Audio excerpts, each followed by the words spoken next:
A good morning. We have a tutorial today, not for one of the tricks we've been working on lately, but a trick that we learned on stream a couple weeks ago, and it's been requested by a lot of people saying, hey, I missed the stream, where can I get a VOD, or can you do a tutorial? So today we're doing the tutorial for Beefhook. And it's a trick that I really do not have down yet, but I can tell you how to do it and explain the process. It's really going to be, it turns into a trick that just takes a lot of practice to get consistent. But this is what the trick looks like in its most basic form. There's a lot of other variations and things you can do out of it, but we're just going to focus on the basic trick for now.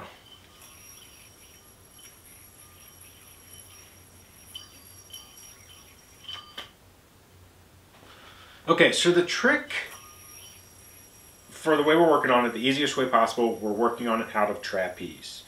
And you're going to swing the yo-yo. It's a hook. Oh, you don't have to catch anything. The string's going to hook around the inner rim of the yo-yo, similar to the H hook like this. But you're going to be doing it over here on your non-throw or on your throw hand pointer. And so trapeze, you're going to be swinging the yo-yo up right next to this throw hand pointer. You want it to be on the outside. Don't be spinning it all the way around. Don't be spinning it to the inside or all the way around.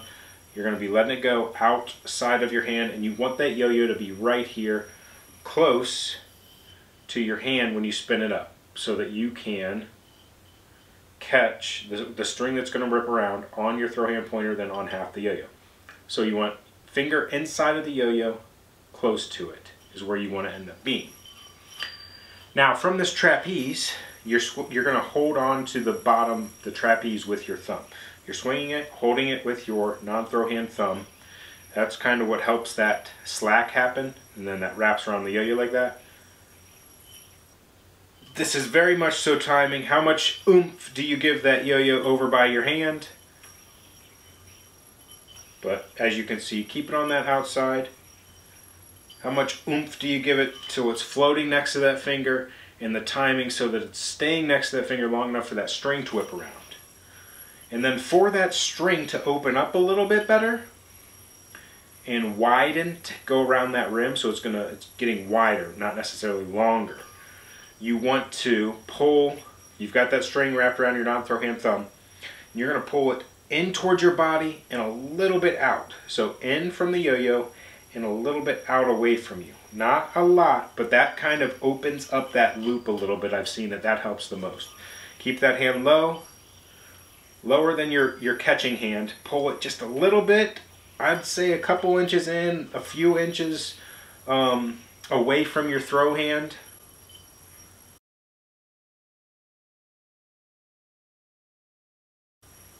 And hopefully that helps open up that loop. But again, it's a lot of just kind of finessing it to the point where that yo-yo is floating next to your throw hand pointer, and you can pull just enough to get that string to open up.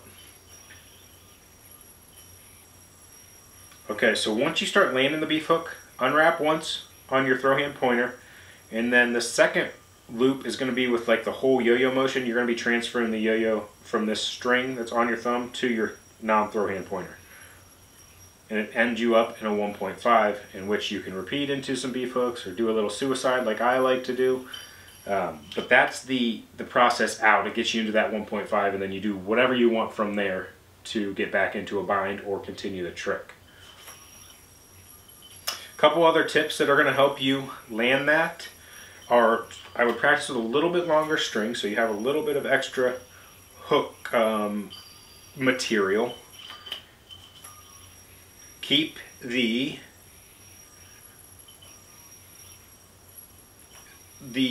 well, how can I explain this? So when you come to trapeze, it's allowed to be like a long trapeze, like more towards, don't keep it up in here tight because you're not going to have as much string. Keep it kind of closer to, like, not quite in the middle of your string, but you know what I mean, getting you a lot of that extra string to loop around.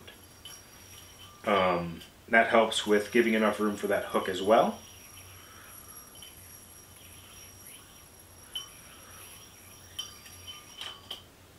I'm going to show you the sled up in slow motion, and hopefully that helps. But those are the tricks and the tips that kind of helped me learn the trick. Hopefully those tips plus some slow motion and you can learn it. And then just with a bunch of practice you can get it down consistently.